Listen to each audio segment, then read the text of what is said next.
series that we began last August during the pandemic, a series of conversations with authors or books that are connected in some way with Maine. Tonight we have a couple of innovations in the series. First of all, we have two authors. We're going to be able to eavesdrop on their conversation about how they work, what they write, what animates them as writers, and also on their readings. This is the plan. This is the plan for the evening. At the beginning, after I finish, Terry and Beth, our two authors, are going to have a conversation. Instead of a normal interview situation, they're going to chat with each other about their writing and whatever else they feel like. And then when we're about halfway through, they will each do a reading that they've selected from one of their works. And after that, we'll have time for questions and discussion with all of us. If things come to your mind as they're talking, things you want to ask about or bring up later on, please feel free to put it in the chat, which should be, if you're on a PC or a Mac or computer anyway, in the middle of the bottom of your screen. Just jot it down there. And also, while they're talking and reading, please keep your screens muted so that we minimize background noise. The other thing that's different about our program this evening is that both of our authors write for young people. Terry, for the most part, writes novels for young adults and also picture books for children. Beth's work is mostly for middle school preteen readers. Between them, they cover all the young age groups. And I think this is really special because that means that both of them in their work have focused on becoming, on coming of age, on people who are dealing with the complexities of the world that we older people have created for them, complexities that we haven't yet solved either. But through those young people, we see our own complexities, which is a polite word, through new eyes. And I do feel myself that young adult and middle school books are quite powerful for adult as well as for young readers. So I invite you to listen to their conversation with that kind of perspective, yourselves as readers, as well as the young people you know as readers. Now, both of our writers are, of course, connected with Maine. Beth Atkinson is perhaps best known in this area for her novel, The Island of Beyond, which was inspired by her familiarity with Kezar Lake, and also by stories around here about a legendary Lovell hermit. It won the International Book Award for Children's Fiction and several other awards. Her newest book, Flyback Agnes, already has won the 2020 International Book Award for Children's Fiction. These are stunning writers. And I would say that Beth writes books that inspire children and change their lives. It's extraordinary. Terry Farish is also a writer who has won more awards than I'm willing to take your time to list. So we do have an extraordinary opportunity tonight to visit with some widely recognized and superb writers. The first book I ever read from Terry Farish was The Good Braider, about a girl who moves to Portland, Maine from the horrors of war in Sudan. She wrote it in free verse, and it works. And like so much of her work, it deals with families who come to the United States as refugees. Terry's novels take us inside what it means to become an American, the challenge of creating a complicated identity with all your histories. They again let us see the country through new eyes. And her more recent novel, Either the Beginning or the End of the World, takes us into the life of a Cambodian American girl growing up on the coast. It's a winner of the Maine Literary Award for Young Adult Fiction, or Literature rather. Terry is a writer who listens extraordinarily and writes to understand her world. So welcome to Meet the Author, which is also sponsored by two of our local independent bookstores, Bridgeton Books and White Birch Books, both of which, one in Bridgeton, one in North Conway, will happily supply you with the books by these authors. And I'm going to stop now and turn it over to Beth and Terry. Great, thank you so much, Joe. It's so nice to see so many people here. Thank you. Children's authors, young adult authors, we don't often attract a crowd, so this is kind of nice to see. I thought I would just start off by telling people how Terry and I met, how our paths have crossed over the years. I think you'll have to correct me, Terry, if I'm wrong, but I think it was about 20 years ago that we both joined the same writing group. Do you think it was 20 years ago? Yeah.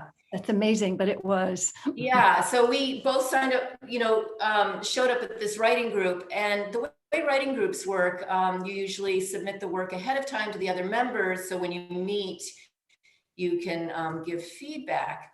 And I was just then starting off as a middle grade author. I had been a freelance writer, but I had decided that I wanted to pursue writing novels.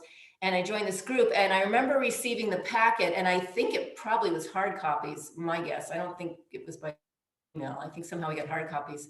And I read Terry's submission, and I was like, oh my word, I was blown away. I thought, this is such a gifted writer. I was really intimidated right away, and I thought, I had so much self-doubt. She was such a great writer. But luckily, I read the other submissions, and they weren't so great. So I thought, okay, she's above the rest of us. So Terry and I, over the past 20 years, have both published novels and kind of passed each other once in a while at book fairs or conferences. And we've even been hired by the same publisher. We've even had contracts with the same publisher, and I think the same editor. Did we both work with Andrew Carr? Yes, yes. Okay, so we both have experienced the same editor, which is interesting. And then every few years, I call Terry up and I invite her to coffee because I just love being with her and talking to her and learning from her. And the last time I saw Terry was at the end of 2019, I think, before all of this, the lockdown. Yeah. So I'm just so pleased to be here with you tonight, somebody I've admired greatly from the beginning. So thank you. Thank you, Terry. And thank you for being here. So I'm the one who lives in Lovell, Terry's in Kittery. And we're both Maine authors, and Maine is very important to both of us. I did want to start off by asking, so we're just going to kind of go back and forth in conversation, ask each other questions. We can talk a long time to each other, but we will try to keep it brief. So Terry, as Joe was explaining, almost all of your published work for children and teens explores the immigrant and refugee experience. And I was wondering if you could tell us more about that and why you choose to write about it. Okay, I'd be happy to. First, I just want to thank you for all those beautiful words, Elizabeth. It's my daughter's name too, so it's beautiful to say that word in your full name, Elizabeth. It's just a beautiful professional, collegial relationship we have. So this is fun to do. So during the shutdown, I have been doing, I'm going to come to your question, but I'm going to be a bit discursive. I've been doing various kinds of writing, and there is a storytelling group in the city where I am. And I had never done storytelling, and I wanted to write a story and practice that kind of presentation. And I wanted to write about the experience I had. My first job was working in Vietnam for the Red Cross. And I wrote a story, but it ended up not being about my experience in Vietnam, but about what happened just before I left. And what happened was that a boy, the child of one of the women who worked on the base, gave me a letter, and I kept it, and I can even show it to you. It's a letter that there's this tradition in Vietnam, this folding of paper into even into stationery. So I thought of it as like opening up the wings of a bird. So I have this letter, and in it, he asked me if I would write to him and we could be friends forever. And in the chaos of the war, and in the chaos of coming out of the war and coming home, I didn't write to him. But this letter constantly reminds me of that connection. And I think that one of the stories that I make up to myself about how fascinated I am with immigrants is that is the connection with this boy who I never wrote to, but he might be one of the young people who came to this country, and he might be the child of or the father of people who came to this country. And I think about my interest in writing about immigration, I think comes from this idea of connecting so much with children in Vietnam when I was there. And shortly after I came, I was a children's librarian in Leominster, Mass. And children were coming from Vietnam, and their stories just intrigued me, and their journey from war into going to a public school in America is a journey that I am always in awe of and want to understand how a child does that. So I think, so I'm writing, I'm not writing about immigration in general, although I've been drawn very much into understanding all the issues about getting a visa and getting status to come here.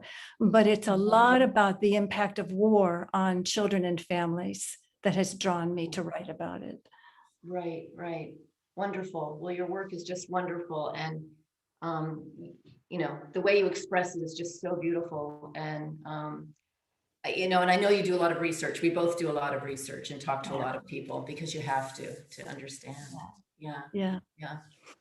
Well, there's something I wanted to ask you about, and because I just read, can I say Freke or should I say Freke?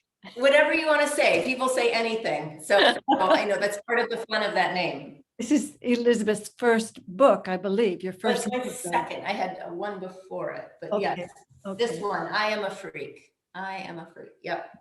Yeah. That's the one that I sell the most of still. It's no kidding. Yeah, it was in Scholastic book, you know, the Scholastic book flyers. I think it still is. And that one even had interest from two producers who contacted my agent, never came to fruition, but the Harriet the Spy movie people were interested in at one point. Oh, Never happened, but yeah, that's my book that kids know.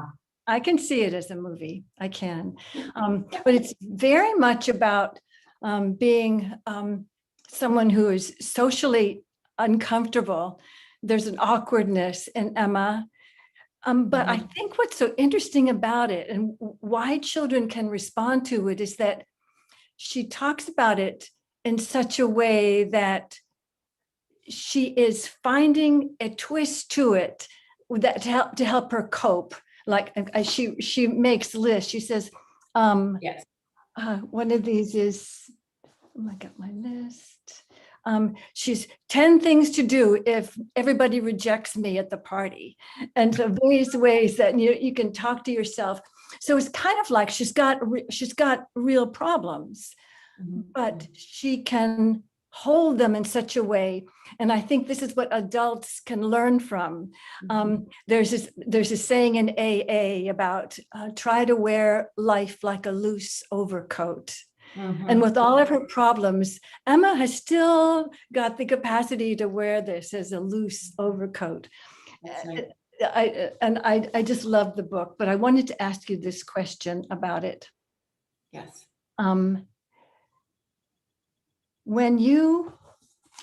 Here's my question.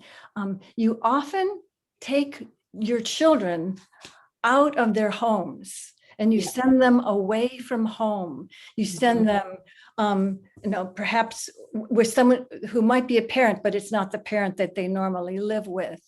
And there's this process of leaving home that seems to give you something as a writer. And I wanted to just let you talk about that idea of how a child might develop new resources by taking them completely out of what's normal to them and challenging them with a very different situation. Yes, well, definitely that's a theme throughout all of my books. The interesting thing about writing for preteens, which is like the 9 to 13 year age span, they are between. I like exploring the between. And actually people call them tweens and don't call them tweens. They can't stand it. But they are preteens and they're between childhood and adulthood and adolescence. And they're at this very vulnerable stage, tender stage, where they start realizing adults don't know everything. Adults aren't perfect, they're flawed, and it's a little bit scary. They suddenly realize they have to start relying on themselves. They have to become responsible. They have their own opinions and thoughts that might be different even from their parents or their guardians. And so I think in order to gain confidence, it's just so important that you go outside your comfort zone and outside yourself, because that age group also is very inward and very self-conscious. And that's normal, but they need to go outside themselves and explore and gain a different worldview in order to grow, in order to gain confidence, in order to see that there are many different ways of looking at things. And there's, in the sense of right and wrong is very ambiguous. It's gray, and you have to kind of experience the world to be more understanding, empathetic, kind to other people and to yourself. Kids are so hard on themselves, clearly. And often people are hard on them, their parents or teachers, and they have to learn that it's okay to be flawed and to work with what they've got and to embrace their own identity. And that's the other thing, is they're forming the sense of identity. They're in this stage of transition. So I just think it's important for them to see this in a story, in a book, and stories are so powerful.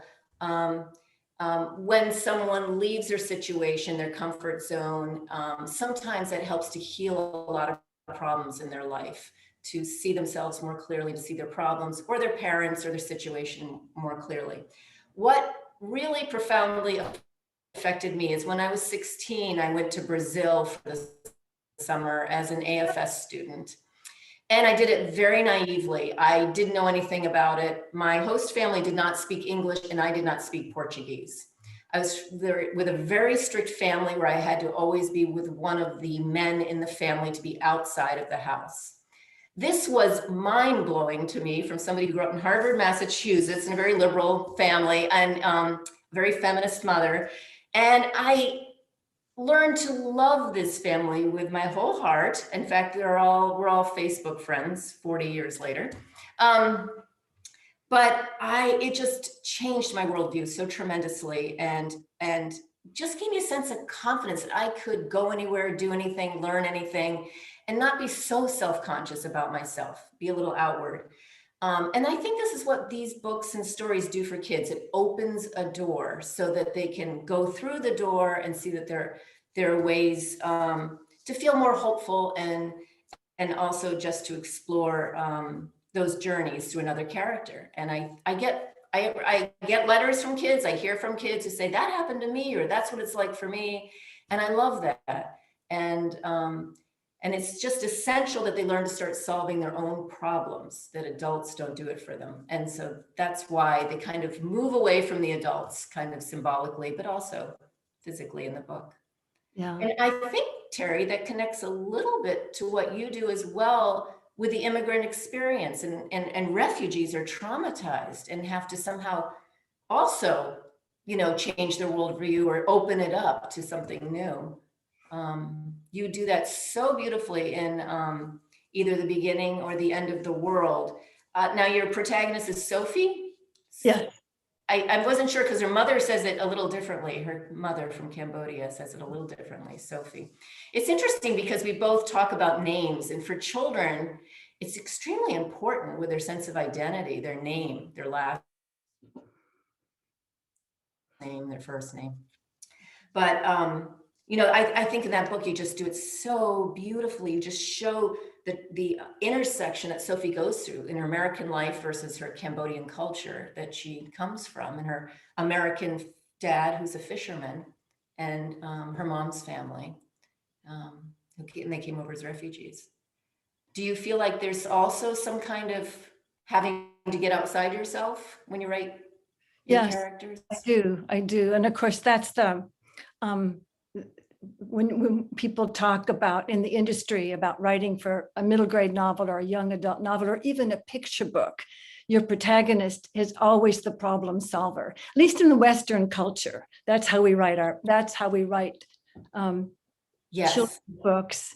And there's always a responsibility to not have the parents solve the problem, or not to have a teacher solve the problem. No saviors Right. for our protagonists. They have to just face it all. And when they do face it all, then there's a transformation that is possible. That's Yes. something that can give them that bit of good luck to move forward. So yeah, and sometimes they don't have to go away from home physically, but they have to, in this genre, in some way. Like I couldn't have Viola in A Good Braider. I couldn't have her teacher or her mother solve the problem. This was her journey. Right. And so that is, and she was very capable of doing it. So, and sometimes when I write, I actually feel like I am getting to know my character. Every time I return to the manuscript, return to it, I know a little bit more about the people I'm writing about.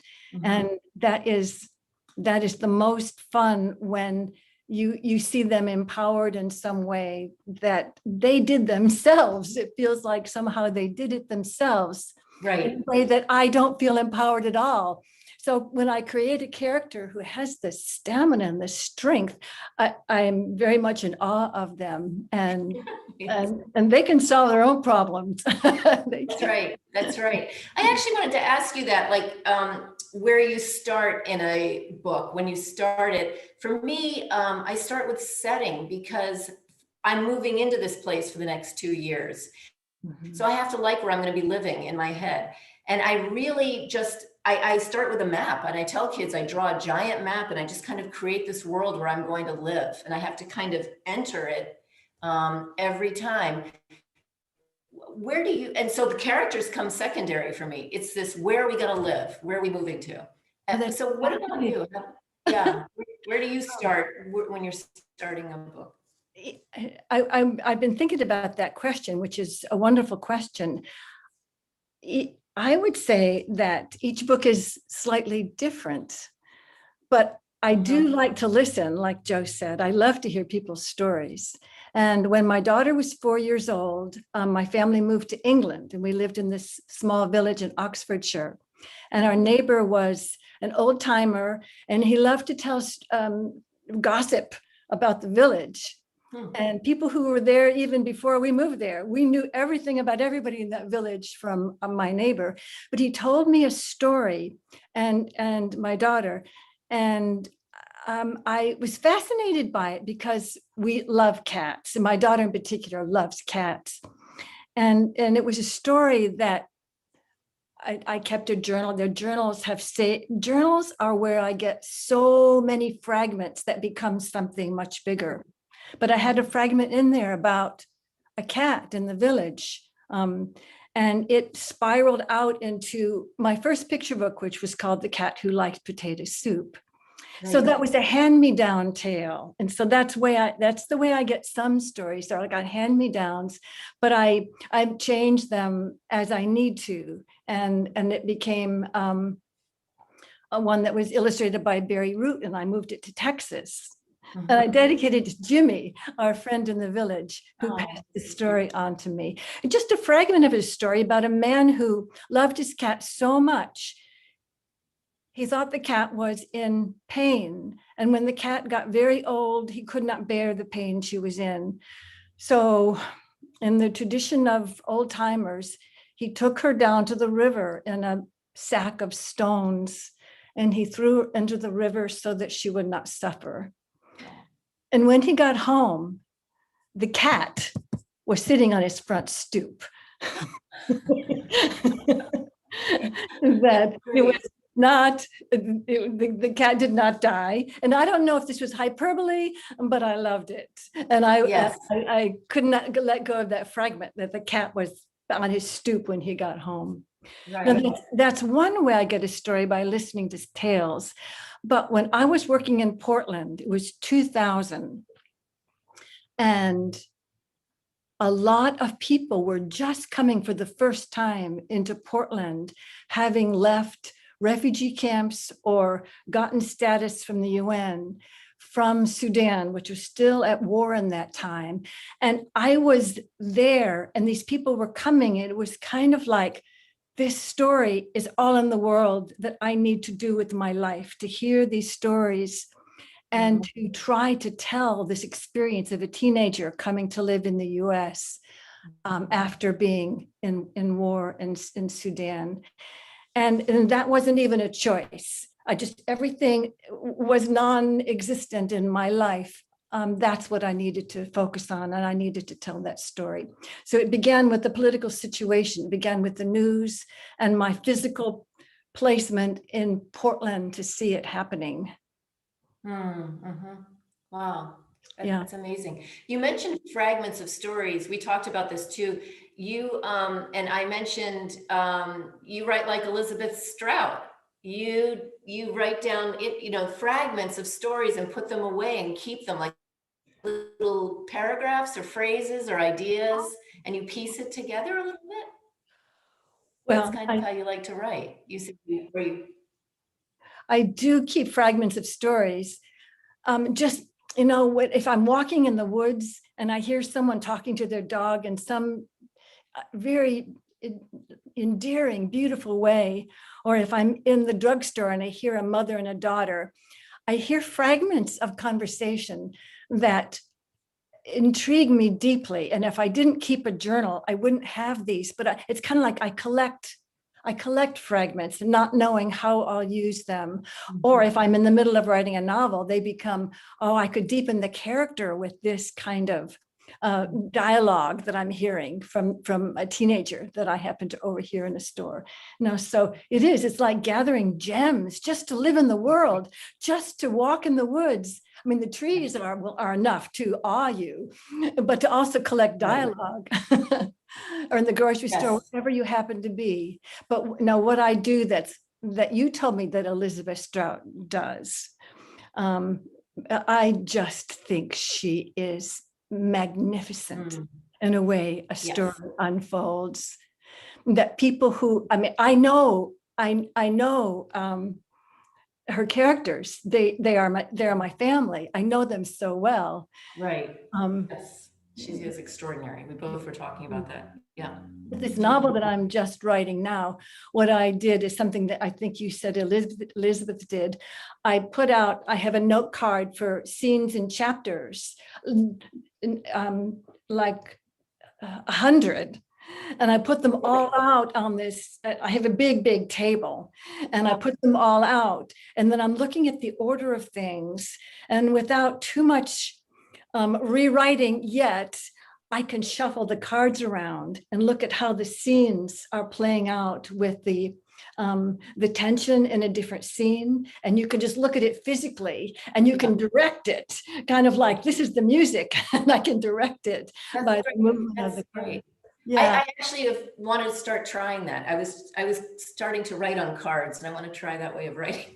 I think that's great. Be able to physically touch them. Yes, and move it around. I think It's that's very wonderful. controlling, yes. Well, one thing people have asked us to touch on and write about is how, so we have asked for tips on getting kids to read. And you said it so well, is how do we support children and teens as readers?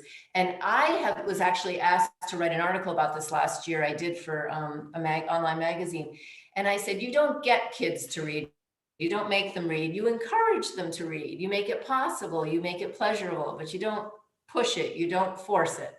So can you share with people some ideas about how to encourage kids or how to support them as reading for pleasure?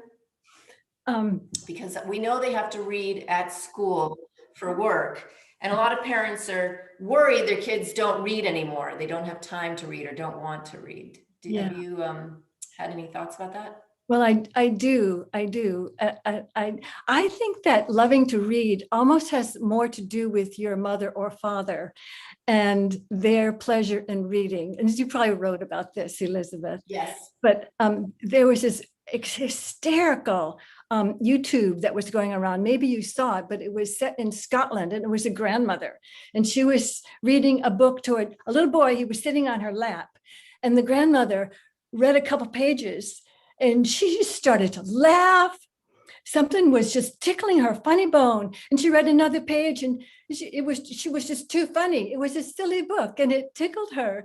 And by the time she got to the fourth page, she couldn't read anymore. She was laughing so loud, and the little boy in her lap is cracking up and laughing so loud. He was tickled too. And I think that here we have a child and a grandmother, and they are engaged with each other in this deeply joyous way, and it's all around a book.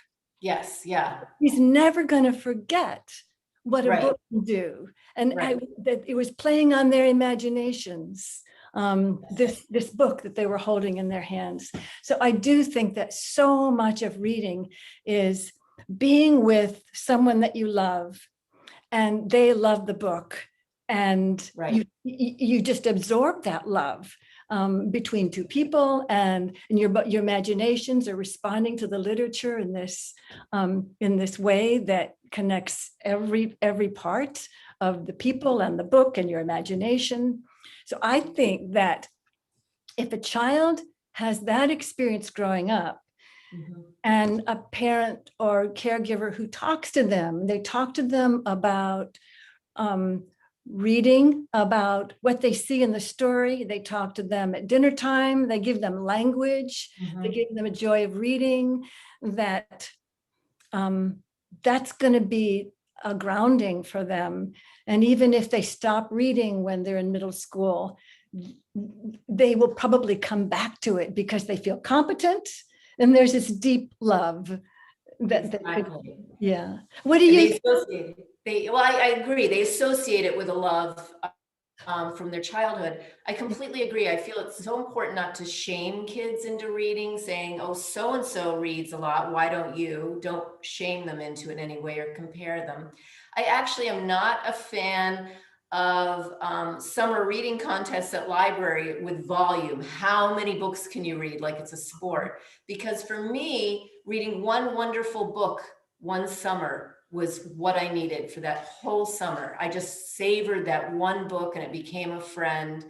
But a lot of these reading contests around volume and how much and in pushing kids to read, I think quality over quantity, bragging that you read so many books a month. I just think that kids have to feel comfortable. There's no right way to read. And if you are 13 and you still love Captain Underpants, keep reading Captain Underpants. That's fantastic. So don't judge what they're reading. Also, what you said, parents setting an example or adults in their life, don't rub it in, but see them, make sure they see you reading in the evening instead of watching TV. Or if you're on vacation, that you're reading and you're enjoying reading. You're setting that example.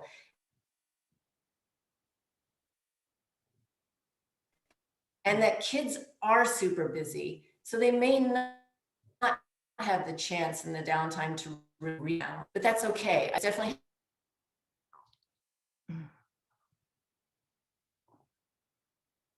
for my.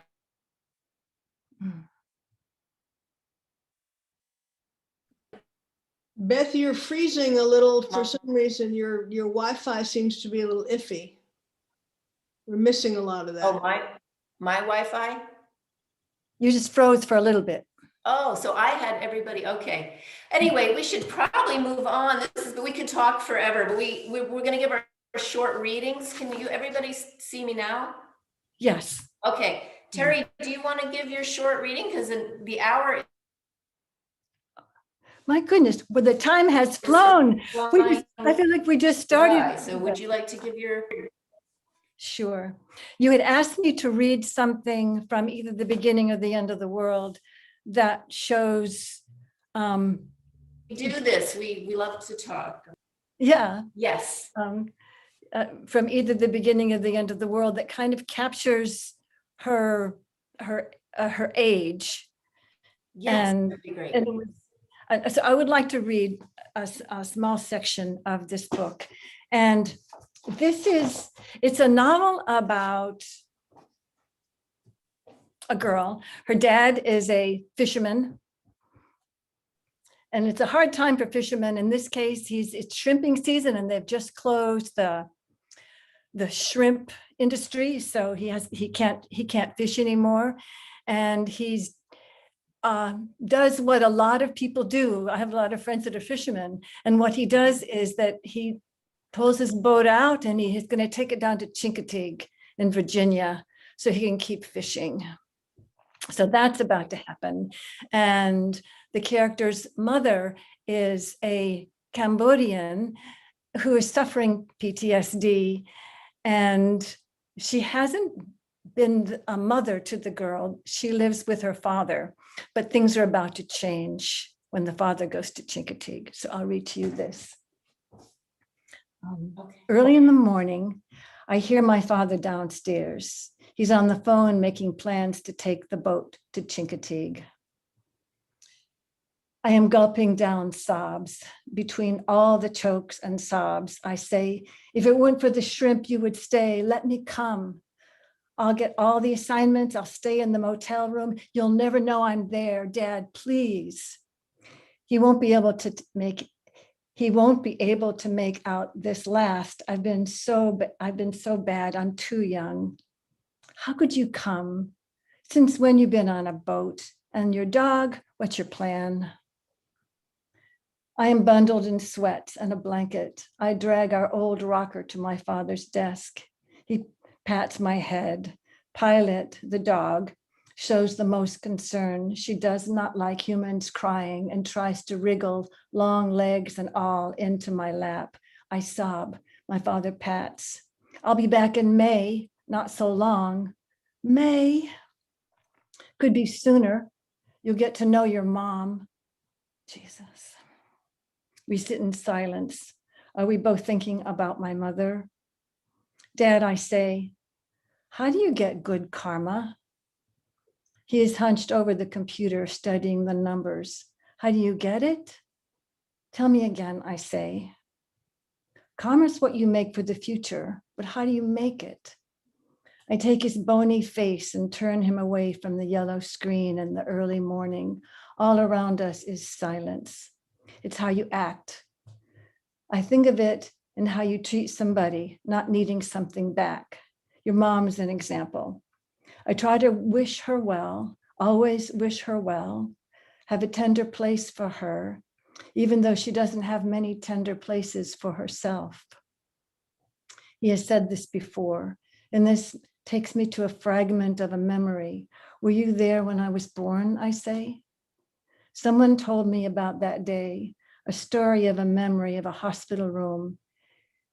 It is an entire Cambodian family gathered with rice and soda and changes of clothes and blankets, as if they slept there in baby dresses and diapers. A baby was born. I think the baby was me. I was out fishing, he says, but you are the cream in my coffee, the one I drive all night for, just to buy me shoes. I know how it goes. I lean back, lift my feet in the air, make him put up his feet to mine. And then we push with all our might, and we each claim victory till my knees buckle and we howl. Dad, I say, how can you live without me? Please don't make me live with my mother. How about if I go and see her and take her food? He said, you'll be fine. You are a brilliant, ornery girl. You didn't even consider I have a whole secret life, and maybe he does. Maybe he has plans all laid out for a place to go when they close the Gulf of Maine. This is a family business, I whisper. Take me. You're the light in my attic, he says. You're the rabbit in the moon. Oh, wonderful. Thank you. Thank you. That was lovely. I love that book. I encourage everybody to get it. Am I steady now? Can you hear me? Yes. Okay, because I'm a new report and I usually have no problem with internet, which is funny, but. So my book is, my latest novel is Flyback Agnes. It came out last year. And this book is about a girl named Agnes who's been having a very hard year. She's just finished 6th grade. And her parents have gone through a divorce. She's having some problems with her best friend. Life is just not great for Agnes. So it's the first day of summer vacation when the book opens up, and she's ready to just have a good, relaxing summer. Her mother has taken her out for lunch to give her some news. Her mother has a new boyfriend, and she's telling Agnes that they're going to leave their home in Vermont for the summer and spend the summer in Topeka, Kansas, where her boyfriend got a gig painting murals on the side of a building. Agnes, to say the least, is very upset about this. So I'm going to read a little bit from that chapter when Agnes finds that out, that she's about to change. Let me find, I just lost my place. Okay. My mother often makes huge random decisions without considering how those decisions will affect other people. So even though I was upset to hear this news for the first time, nothing Mo did shocked me anymore. She calls her mother Mo. Especially since the divorce.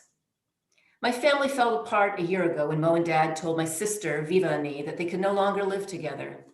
They had always argued a lot, but then suddenly they stopped fighting and began speaking calmly to each other like they were strangers. That's when I knew something was really wrong.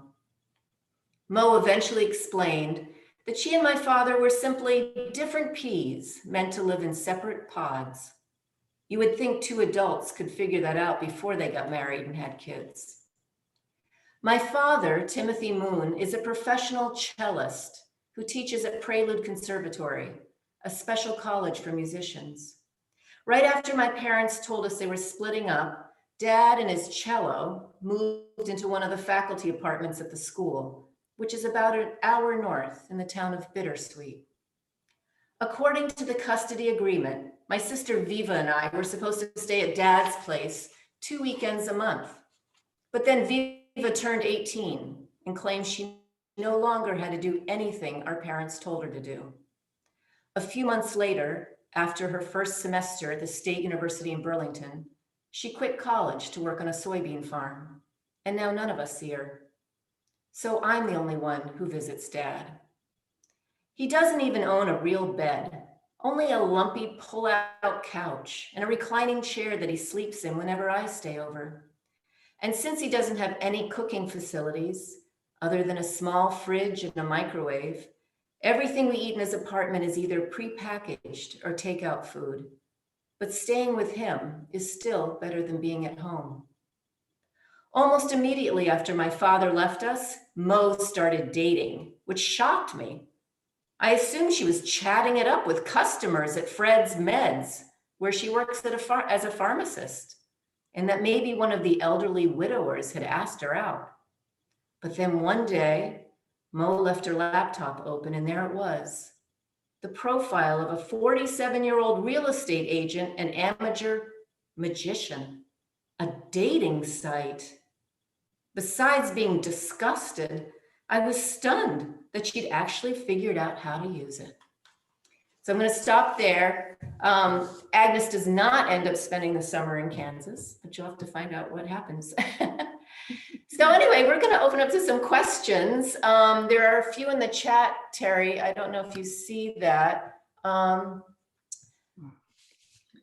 asks, for children, books can be located in their real life world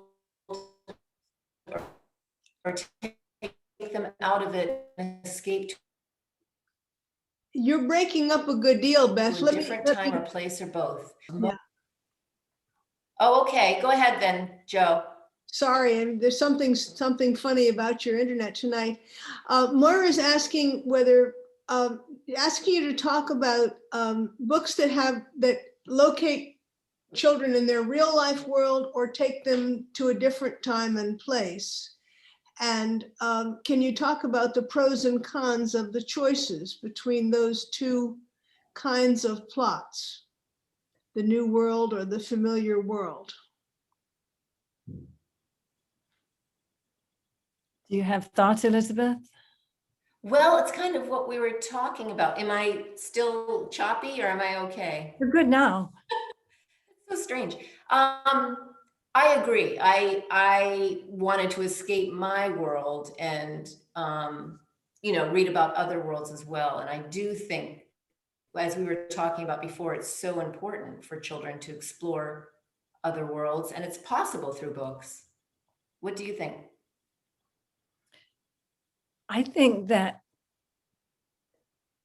children are going to be attracted to one or the other. And if they have a chance to sample all different kinds of literature, they'll make their own choices.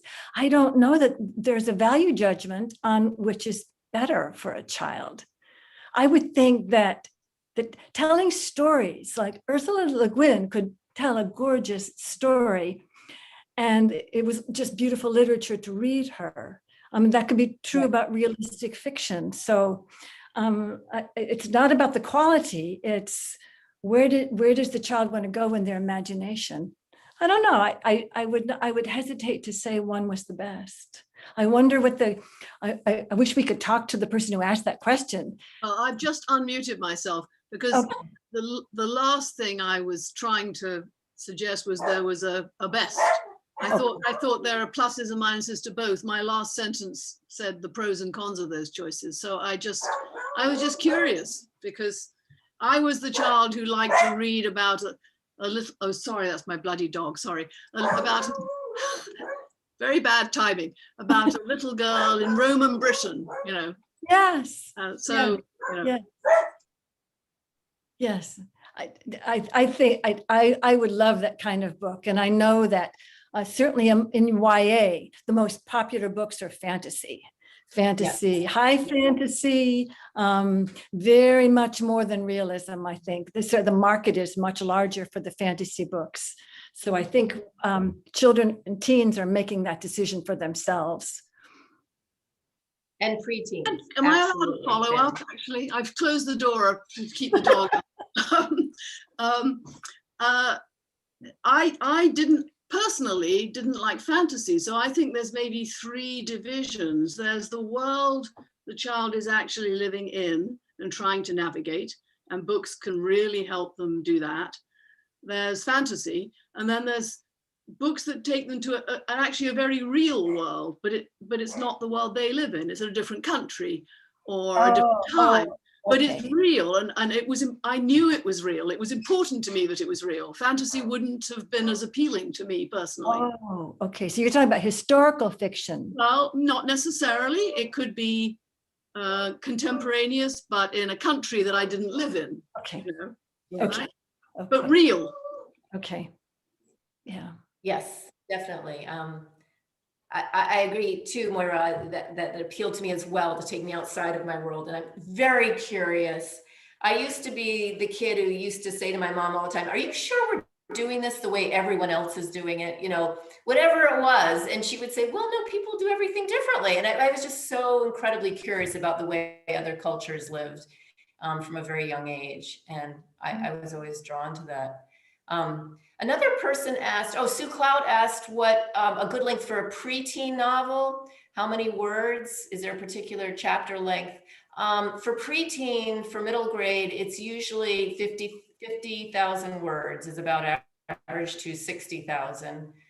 It can be 40,000, but they can be smaller, which I think is true for YA as well. Is that true, Terry? For young adults, or it can be a little bit, adult fiction is usually at least 70, 80,000 words. Okay, and I think YA is 60,000 and up. No, so Yeah. yeah. I said one more. I mean, yeah. Yeah.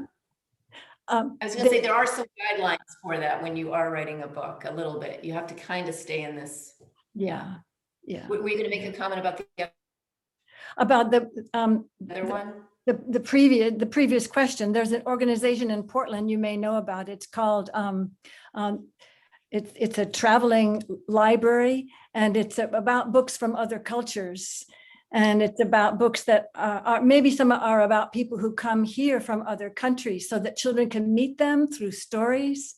And so if they come to live in their neighborhood or to go to their school, they can already have met them through stories. So it's kind of a way to build bridges amongst people from different cultures. And that's called the I'm Your Neighbor project coming out of Portland. It's great. Out of the Portland Library? Portland, no, it's an organization that's in Portland, Maine. But it's not connected to the library. No, but they've got it. They've got those. I'd love to hear more. Yeah, I'll tell you, yes. Oh, that's great. Yeah, I'm your neighbor. I see my son. I'm your neighbor. Say that again. Yeah, they're online. They have a fascinating website, and Terry is one of the founders, I believe, right? Yes, way back. Yeah. It's grown now. It's become a nonprofit. They have a board. It's been tremendously successful, and in its a moment when it's most needed. Yeah. Yeah, that's perfect. That's beautiful. We have So I just noticed that I have another question on this side still. It says, I'm curious about times when you've tried to write a story that just didn't end up coming together. Have you abandoned stories before, and how did you decide to stop? Nate says. Elizabeth, what do you think? So first of all, Nate is my son. Hi, honey. Hi, Nate. Hi, Mom.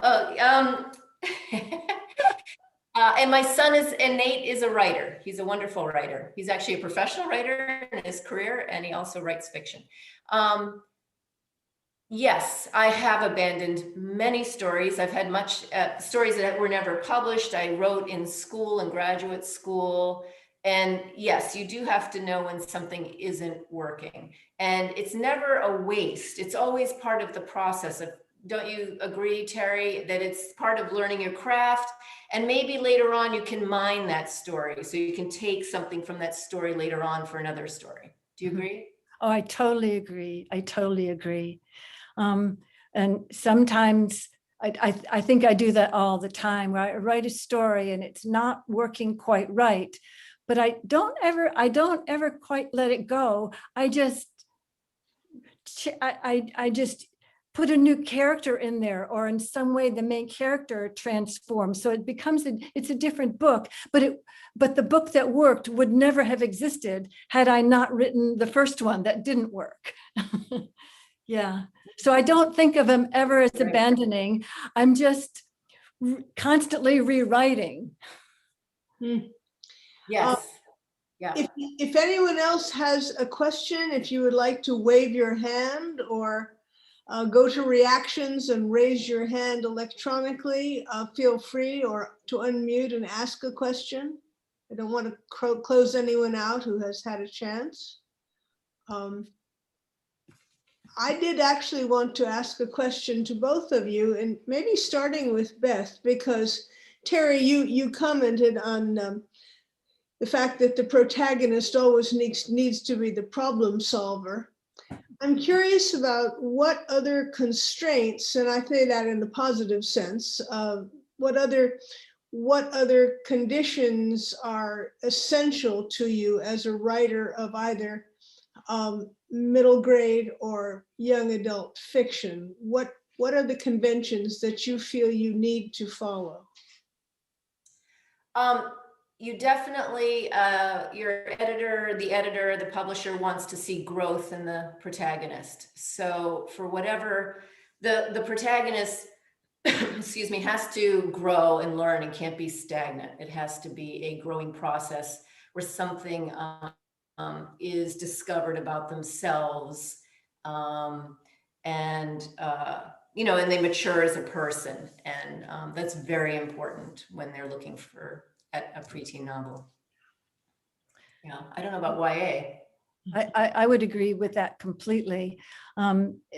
Children's literature often has been thought of as a literature of redemption of some kind. That there will be hard times, but I think because we're writing about young people, that even just the idea of youth offers second chances. I think about books that I take to children and what I want to offer children as they problem solve in their own lives. I often want to give them a model of her problem solving. Even if things don't work out the way the protagonist wanted them to, the protagonist has greater wisdom in some way. And I think that I need that as a human being myself. I am very affected by this idea that gratitude can sustain us. And if a book can help us feel gratitude for some small fragment of something that you appreciate in a new way, I think that's worth knowing about, to be able to have this sense of gratitude. And maybe children's books can offer some of that.